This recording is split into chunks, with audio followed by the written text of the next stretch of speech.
제가 요즘에 읽고 있는 책 헨리 나우엔의 책인데요.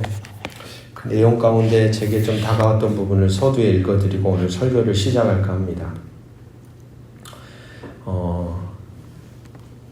엠마오 마을로 돌아가는 두 제자 이야기 본문을 보면서 이 영성가가 이렇게 글을 써내려갑니다. 그 장면을 상상하면 함께 가는 다른 제자와 우울한 대화를 나누는 내 모습이 보인다. 두 제자가 실망스러운 마음으로 자기 고향으로 돌아가잖아요. 왕처럼 여기고 메시아처럼 여겼던 예수님이 죽었으니까 아주 어깨는 축 처진 채 둘이서 그냥 걸어가다가 어떤 낯선 한 사람, 예수를 만나는 장면이잖아요. 우리가 아는 것처럼. 근데 그 우울한 대화를 나누는 모습이 내 모습처럼 보인다. 때때로 우리는 자신의 관심사와 자신에게 일어난 극적인 일들의 마음을 온통 빼앗기곤 한다. 상당히 공감이 됐어요. 온통 뺏겨. 우리 주변에 일어나는 막 극적인 사건들, 상황 막 일어나면 그냥 다 생각이고 마음이고 다 뺏겨요. 그리하여 사랑할 능력과 변화될 능력이 있는 서로에게 해를 끼치고 만다. 우리 안에서나 다른 이들 안에서나 하나님의 선물을 알아보지 못하면 우리는 길을 잃고 만다. 절망이 우리를 무덤 속에 가둔다. 여러분 좌우 앞뒤 한 번 더 바라보실 때 서로 안에 하나님의 선물이 있어요. 선물이. 믿으십니까?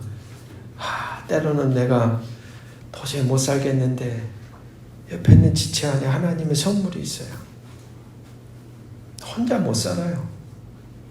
같이 그렇게 서로 한 사람이 처지면 한 사람이, 우리 둘 다 처지면 또 다른 누군가가. 인생은 참 신비입니다. 신비. 우리의 계산 속에 흘러가는 인생이었더라면 우리는 진짜 끝났을 거예요. 그 선물이 있다는 거예요. 선물. 비록 우리가 알아보지 못해도 예수님은 우리와 함께 걸으신다. 우리가 느끼는 슬픔과 절망을 함께 느끼신다. 사흘간 무덤 안에 계셨기에 무덤에 갇히는 것이 어떤 의미인지 아신다. 깊은 슬픔과 방향 상실, 인간적 실패와 내면의 어둠에 관한 우리들의 이야기를 들으신다. 예수님은 길을 잃고 헤매는 우리와 함께 걸으신다. 할렐루야. 위로가 돼요. 위로가. 그리고 제가 읽어드리고 싶은 마지막 문장입니다. 그리고 마침내 말씀하신다. 무덤 속에서 말씀하시며 자신이 직접 체험한 지식을 드러내신다. 하나님의 사랑은 우리의 절망보다 강하고 하나님의 신실하심은 하나님의 부재에 대한 우리의 경험을 훨씬 능가하며 그분이 사랑하시는 자들을 무덤의 어둠에서 부활의 빛으로 이끄신다는 사실을 드러내신다. 그렇죠. 오늘도 우리가 살아갈 수 있는 이유가 뭘까? 라는 생각이 이 글을 읽으면서 참 저에게 위로가 되어 서두에 함께 나눠보았습니다. 하나님이 우리를 가장 잘 아셔요. 한 번도 우리는 홀로 있어 본 적이 없습니다. 그냥 내가 홀로 있다고 느끼는 거지. 한 번도 우리는 막다른 골목에 절망의 자리에 선 적이 없어요. 늘 주님이 그곳에 계셨어요. 그러니까 신앙은 늘 우리의 눈을 뜨고 귀를 열고 그분 안에, 그분이 내 안에 계심을 깨닫는 대로부터 디디고 일어서는 것. 오늘도 이 진리가 저와 여러분의 삶에 소중한 디딤돌이 되기를 주의 이름으로 축복합니다. 우리는 아침에 눈을 뜨는 순간부터 유튜브도 보고 TV도 보고 사람들의 말을 듣다 보면 홍수 속에 살아가는데 어떤 홍수냐면 충고입니다. 충고. TV에선 전문가들이 나와서 막 이렇게 얘기하죠. 팔을 이렇게 돌려야지 어깨가 100세까지 건강합니다. 다리는 앉았다 일어났다를 몇 번 해야지, 하루에 이렇게 해야지 100년 동안 강건합니다. 막 이런 충고의 말들을 우리는 참 많이 듣죠. 서점에 가면 베스트셀러 작가들이 이렇게 투자해야 노후가 보장됩니다. 자녀 교육서를 펴면 아이들은 이렇게 키워야지 훌륭한 리더가 됩니다. 심지어 교회 안에서도 우리는 종종 이런 이야기를 듣지는 않으셨어요? 더 많이 기도하셔야죠. 더 많이 사랑하셔야죠. 더 거룩하게 살아야죠. 여러분, 이 모든 말들은 선하고 유익한 충고입니다. 우리를 어쩌면 좀 더 나은 인생으로 만들어가기 위한 의도가 담겨져 있죠. 하지만 이런 충고의 말들을 들을 때 우리의 마음은 어떻습니까? 때로는 그래 맞아 그렇게 살아봐야지 결심하기도 하죠. 하지만 더 자주 우리는 오히려 그 충고 어린 말에 지치고 때로는 무거운 마음에 눌릴 때가 많습니다. 안 그래도 힘든데 뭐 또 하나 하라고? 하루에 잡곡밥만 먹는 것도 힘들어 죽겠는데 이제는 뭐 이것까지 해야 된다고? 점점 인생의 짐이 더 쌓아져가는 느낌. 그러면서 스스로를 자책하죠. 왜 난 이렇게 못 살지? 저 사람은 저렇게 사는데. 마치 끝나지 않은 숙제를 받은 학생처럼 우리의 어깨는 가벼워지는 게 아니라 나이가 들면 들수록 해야 될 것들이 더 많아지는 것 같아요. 저만 그렇습니까? 아니면 여러분들도 그러신가요? 오늘부터 저는 한 8번에 걸쳐서 우리가 믿는 기독교 핵심, 그 핵심이 우리를 지치게 하는 또 하나의 좋은 충고가 아님을 오늘 우리는 발견하게 될 겁니다. 오늘부터 8주간에 걸쳐서 우리가 그토록 많이 들어왔던 복음이라는 단어, 어쩌면 우리의 신앙의 기초죠. 복음이 뭘까? 과연 우리는 그 복음을 제대로 알고 있을까에 대해서 매주 하나의 문장으로 제목을 삼아 여러분들과 신앙의 기초를 좀 같이 세워가고 싶습니다. 오늘 이 복음이란 무엇인가에 대한 첫 번째 대답은 이것입니다. 복음은 같이 한번 따라해 볼까요? 충고가 아니라 뭐다? 소식입니다. 라는 거예요. 충고가 아니라 소식이다. 기독교 신앙의 심장이 우리에게 무거운 짐을 지우는 충고가 아닙니다. 오히려 우리를 해방시키고 우리에게 기쁨을 주는 소식이 사실 복음이거든요. 바로 그것을 다시 한번 우리가 깨닫는 오늘 이 시간이 되기를 주의 이름으로 축복합니다. 오늘 본문에서 예수님이 갈릴리에 오셔서 하나님의 복음을 선포하여 라고 시작합니다. 예수님께서 선포하신 이 복음, 헬라어로 우리는 많이 들어봤죠. 유앙겔리온이라는 단어입니다. 그런데 여러분, 이 예수님 시대에 이 유앙겔리온이라는 단어는 참 아주 이렇게 살아있는 단어였어요. 막 생선을 낚시질해가지고 딱 건지면 이 물고기가 어때요? 파닥파닥파닥 뛰듯이 이 유앙겔리온이라는 이 단어는 아주 생동감 있는 살아있는 언어였다는 거예요. 조용한 기도실에서 쓰이던 종교적인 언어가 아니었습니다. 매우 정치적이면서도 세상을 완전히 개벽하는 소리였어요. 자주 우리가 얘기를 들은 적이 있으시겠지만 최초의 로마 제국의 진정한 황제로 등극한 한 남자의 성공, 그리고 그 즉위 장면으로 한번 우리가 들어가 볼 필요가 있습니다. 율리우스 카이사르라는 황제, 사실 이 사람은 로마 제국을 통틀어 가장 잘 알려진 인물이죠. 공식적으로는 황제가 된 적이 없습니다. 기원전 44년 3월에 암살당하거든요. 바로 그의 적들이 누구도 절대적인 왕권을 가진 통치자가 되는 것을 막기 위해서 이 왕을 살해한 거예요. 그때 로마가 아주 잘 나가던 시대였거든요. 모든 땅이 정말 로마의 것이었어요. 그러니까 절대 권력자가 된 거예요. 근데 그때 딱 죽어요. 여러분, 이 힘을 가진 한 권력자가 죽고 나면 어떤 일들이 일어나나요? 우리나라 조선시대, 고려시대 역사를 보십시오. 곧바로 피바람이 일어납니다. 저마다 이 권력을 누가 쟁탈할 것인가를 놓고 막 싸움이 일어나죠. 그 전에는 로마 제국을 땅을 정복하기 위해서 외부적으로 모든 수단, 방법, 기술, 군사력을 다 쏟아냈던 이 로마인들이 한 나라의 왕이 죽고 나자 이제 붕괴될 위험이 있으니까 그 힘이 이제 내부로 쏟아지기 시작하는 거예요. 내전 초기에 이런 일들이 일어납니다.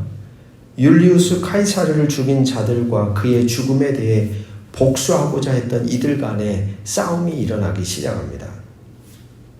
복수를 위해서 이 카이사르 죽었던 이 왕의 양자였던 상속자였던 젊은 옥타비아누스라는 사람과 이 죽어버린 카이사르의 친구 안토니우스라는 그러니까 아들과 아버지의 친구가 연합을 한 거예요. 누가 죽인 거야? 이제 권력을 지켜야 되니까. 그리고 또 한 사람이 등장하죠. 섹스피어에 자주 등장하는 클레오파트라. 그러니까 이 세 유명한 인물들이 같이 이제 연합을 하죠. 결국은 암살했던 사람들을 다 죽입니다. 근데 이제 다 죽고 나니까 어떤 일들이 일어났을까요? 아들이었던 옥타비아누스와 아버지의 친구였던 안토니우스가 어때요?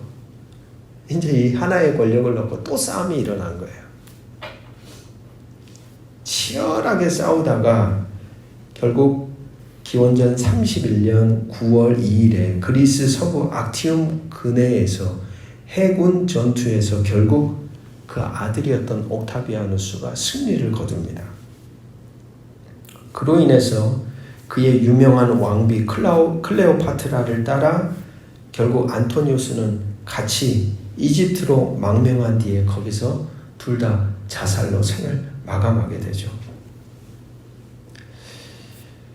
그런 일이 일어나고 나서 비로소 로마 제국에 쓰여졌던 단어가 뭐냐면 바로 유앙겔리온이라는 단어입니다. 그러니까 그 해군 전투가 끝나요. 아주 핵심적인. 그러니까 그 전쟁이 딱 끝나고 나서 승리를 하자. 이제 아들이 최고의 황제의 자리를 탈환했구나라고 하는 그 승전보의 소식을 가리키는 말이 뭐라고요? 유앙겔리온. 복음이다. 좋은 소식이다라는 뜻이에요. 전방에서 도대체 전쟁이 어떻게 됐을까? 이 기다리는 로마 시민들과 국민들은 다 이렇게 마음 조아리고 있겠죠. 왜냐하면 로마 제국도 어떻게 나눠져 있을까요? 안토니우스파, 아들 양자파, 둘 사이에서 줄다리기를 하면서 누가 전쟁을 이기느냐에 따라서 뭐가 달라져요? 생사가 달라지는 거예요. 그리고 로마의 소식이 들려옵니다. 좋은 소식입니다.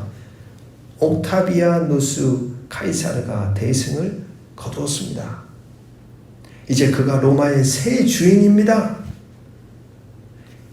이것이 이제 막 일어난 어떤 일에 대한 좋은 소식이에요.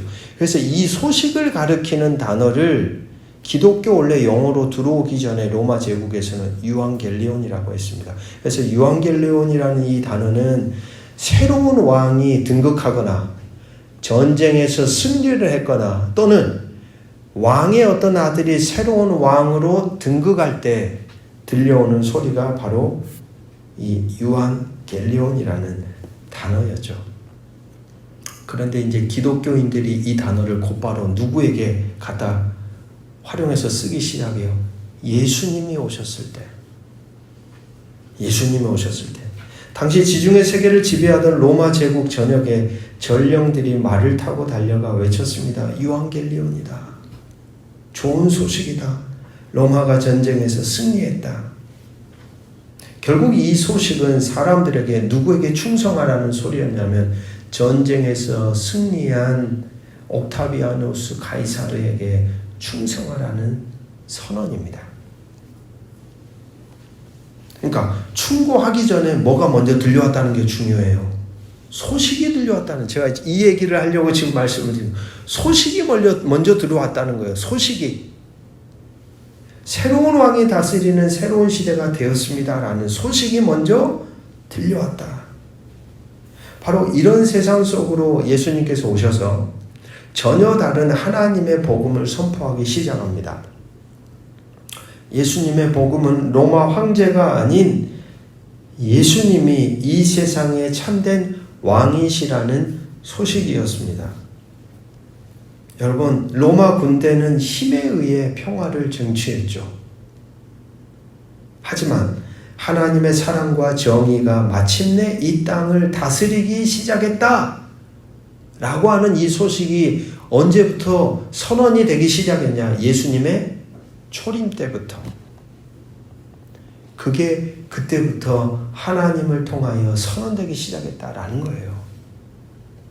그러니까 새로운 시대에 대한 소식이 바로 이 유앙겔리온이라는 단어 안에 담겨진 의미라고 할 수 있습니다.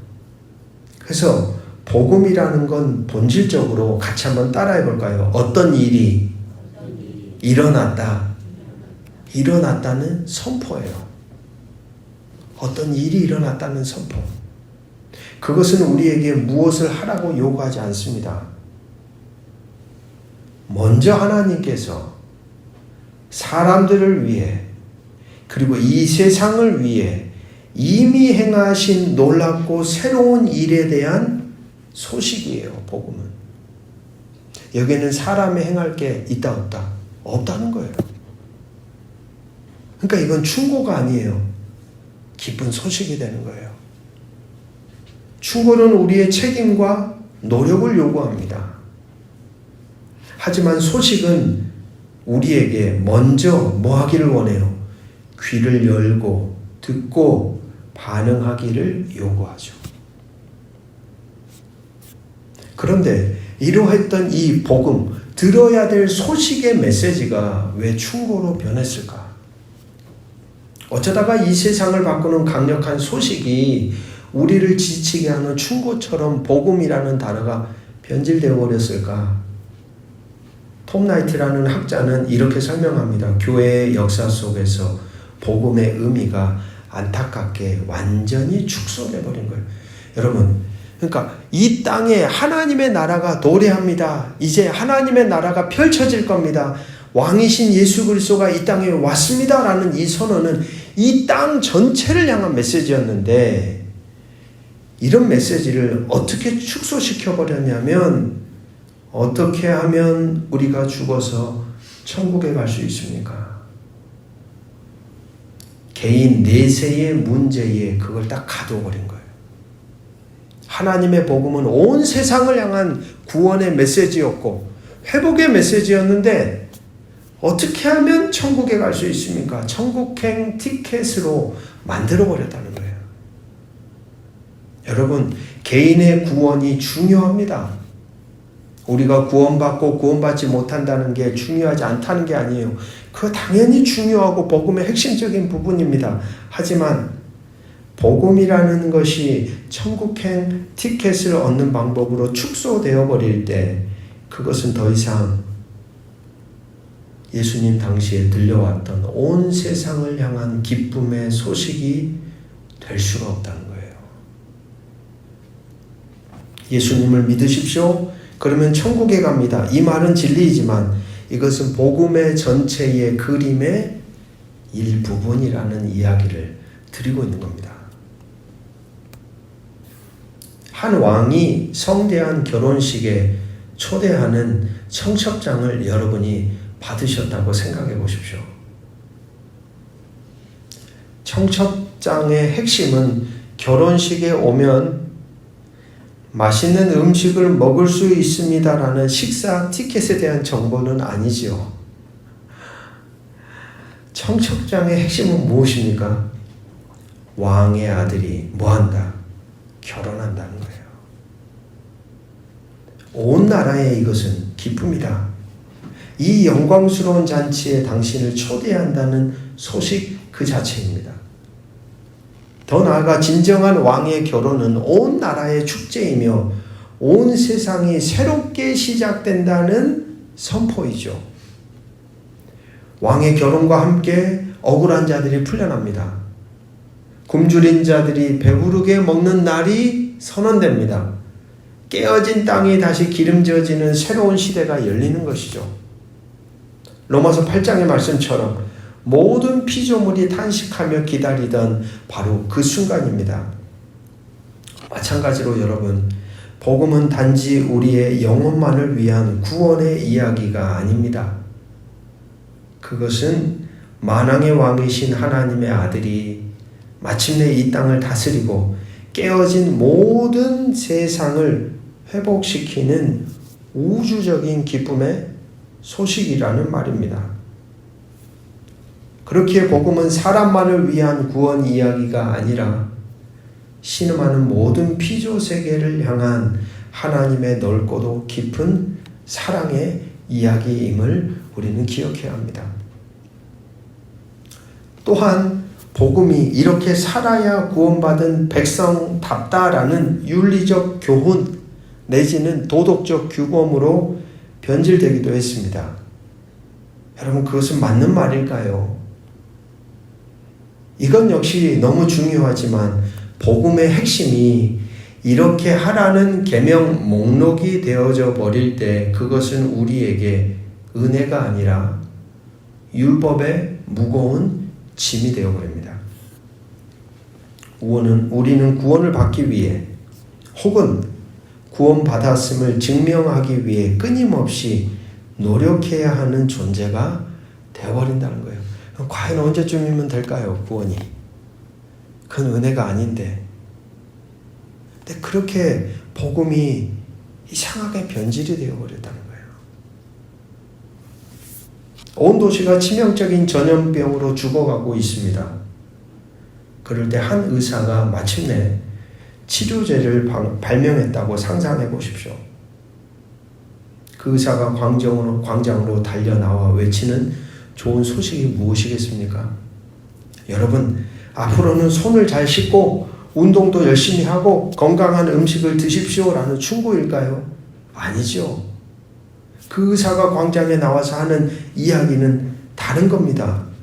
치료제가 좀 전에 말씀드렸던 그런 행위들은 치료제가 발견되고 나서 그냥 따라오는 하나의 지침일 뿐이죠. 진짜 좋은 소식은, 모든 것을 바꾸는 소식은 이겁니다. 뭐가 발명됐다. 이제 다 살았습니다. 치료제가 발명되었습니다. 이제 죽음의 시대는 끝났습니다. 라는 말이죠. 여러분, 우리는 너무 오랫동안 기독교의 복음을 더 건강하게 사는 법에 대한 충고처럼 들어왔고 어느 순간 그게 그렇게 변질됐습니다. 그러나 복음의 심장은 치료제가 왔다는, 즉 우리의 힘으로는 도저히 해결할 수 없었고 우리의 어떤 노력으로도 출구가 보이지 않았던 죄와 죽음의 문제를 하나님이 예수 그리스도를 통해 이미 해결하셨다는 놀라운 소식이 바로 복음이라는 사실입니다.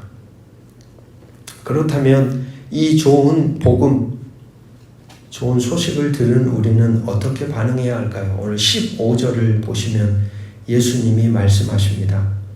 때가 찼고 하나님의 나라가 가까이 왔으니 회개하고 복음을 믿으라. 충고를 들었을 때 우리의 반응은 네, 노력해 보겠습니다. 네, 그렇게 해볼게요. 입니다.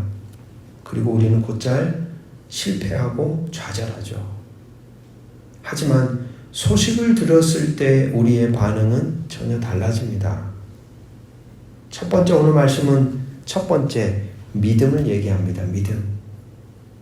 이 소식이 정말 사실임을, 예수님께서 정말 이 세상의 왕이심을 마음으로 받아들이고 신뢰하는 것입니다. 가만히 우리가 사는 신앙의 여정을 눈을 감고 떠올려 봐요. 왜 우리가 이렇게 불안할까?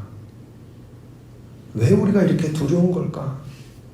왜 우리는 이렇게 연약한 걸까? 이미 선포되었던 이 복음의 메시지의 힘을 잃어버린 거예요. 주님이 왕이라고 했어요. 주님이 통치하신다고 했어요. 주님이 진정한 왕으로 이 세상을 다스리고 있다고 했어요. 근데 자꾸 우리는 속는 거예요. 자본의 권세가 움직인다. 돈이 움직인다. 어둠의 역사가 판을 친다. 이미 선포된 복음의 메시지가 무색해지게, 그 복음의 메시지는 그냥 희미해지면서 어느 순간 우리는 진짜 왕 되신 그 예수 그리스도를 바라볼 때, 그분을 수용할 때, 그분을 마주할 때 우리의 삶에 힘이 나고 권세가 나고 어둠 속에서도 뚫고 갈 용기가 생겨나는데, 그게 우리 가운데서 희미해진 거예요. 그래서 오늘 말씀은 이야기합니다. 정말 그것이 사실임을, 예수께서 정말 이 세상의 왕이심을 마음으로 받아들이고 신뢰하는 믿음. 내 노력으로 구원받는 것이 아니구나. 왕이신 주께서 이미 나를 위해 모든 것을 이루셨구나.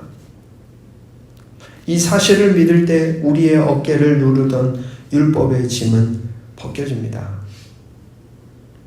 그리고 두 번째, 회개입니다. 여기서 회개란 단순한 감정, 잘못을 뉘우치는 감정적인 후회가 아닙니다. 진짜 왕이신 예수 그리스도의 소식을 들었으니까 이제는 내 인생의 왕을 누구로? 예수로 삼는 존재로 방향을 완전히 바꾼다는 거예요. 돌아서는 거예요. 지금까지 내가 왕으로 섬기며 내 삶의 주인으로 삼아왔던 돈, 명예, 성공, 사람에 대한 인정, 그리고 나 자신으로부터 돌아서서 참된 왕이신 예수께로 내 삶의 주권을 온전히 내어드리는 것이 바로 회개죠. 마치 스스로 배를 몰고 폭풍우 속을 헤매던 선장이 마침내 숙련된 선장이신 주님께 이 키를 넘겨드린 겁니다. 이것은 부담이 아니라 해방입니다. 더 이상 내 힘으로 내 인생이라는 배를 끌고 가려고 애쓰지 않아도 되기 때문이죠. 내 삶의 주인이 내가 아니라 나를 나보다 더 사랑하시고 가장 좋은 길로 인도하시는 선한 왕이시기 때문입니다. 이제 우리는 그분의 통치 안에서 참된 안식과 자유를 누리며 살아갈 수 있습니다. 이것이 바로 좋은 소식이 우리에게 주는 가장 큰 선물입니다. 사랑하는 성도 여러분, 혹시 기독교 신앙이 여러분에게 무거운 짐처럼 여겨질 때가 있으시죠? 끝없이 노력해야 하는 또 하나의 자기 개발 프로그램처럼 느껴지지는 않으셨습니까? 오늘 말씀을 기억하십시오. 복음이란 우리에게 또 하나의 짐을 얻는 충고가 아닙니다. 복음이란 우리의 모든 짐을 벗기는 좋은 소식입니다. 하나님께서 그리스도 예수를 통해 이 세상의 왕으로 오셨고 그분의 나라가 이미 시작되었다는 가슴 벅찬 소식이 복음입니다. 우리는 이제 그 소식 위에 서 있습니다. 우리의 구원은 우리의 노력이 아닌 왕께서 이미 이루신 승리에 달려 있습니다. 우리의 신분은 더 이상 죄의 노예가 아니라 하나님 나라의 자유로운 백성입니다. 이번 한 주 세상이 주는 수많은 충고들 앞에서 지칠 때마다 이 유앙겔리온 복음의 좋은 소식을 여러분의 영혼에 다시 선포합시다. 예수님이 나의 왕이시다. 나는 그분의 나라 안에 있다. 나는 더 이상 내 힘으로 살지 않아도 된다.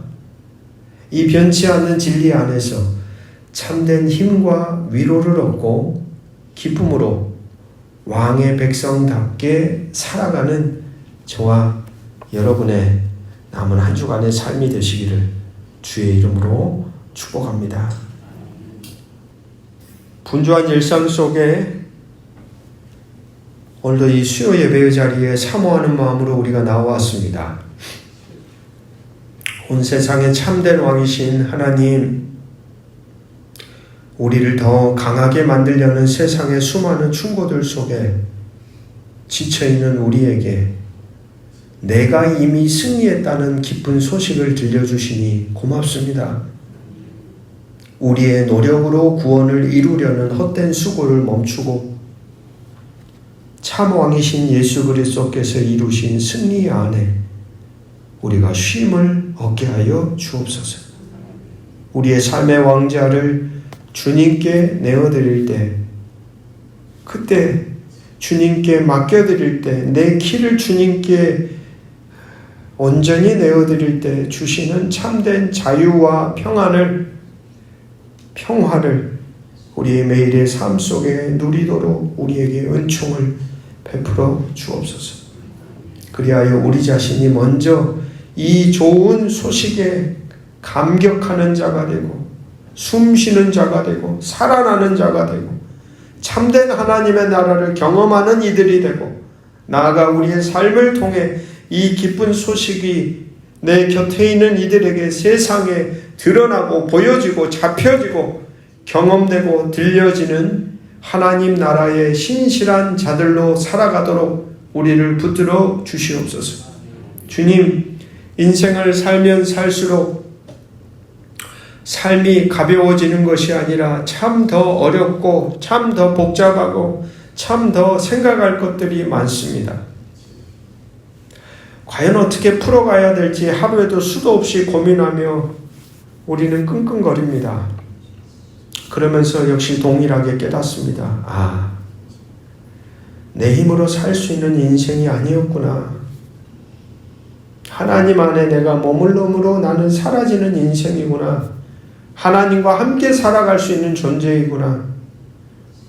그가 내 안에 내가 그 안에 거할 때 비로소 어떤 인생도 걸어갈 수 있는 거구나. 주님이 우리에게 허락하신 이 진리가 다양한 삶의 자리를 걸어가는 우리 모든 교우들에게 디딤돌이 되게 하여 주옵소서. 주 안에 거할 때 말씀하시고 듣게 하시고 그리고 붙들어 주시고 어디에서도 살아갈 수 있는 힘과 용기를 허락하여 주옵소서. 이 밤도 주의 은총을 구합니다. 우리 모두에게 당신의 평화를 허락하여 주시기를 주 예수 그리스도 이름으로 간절히 기도합니다. 아멘.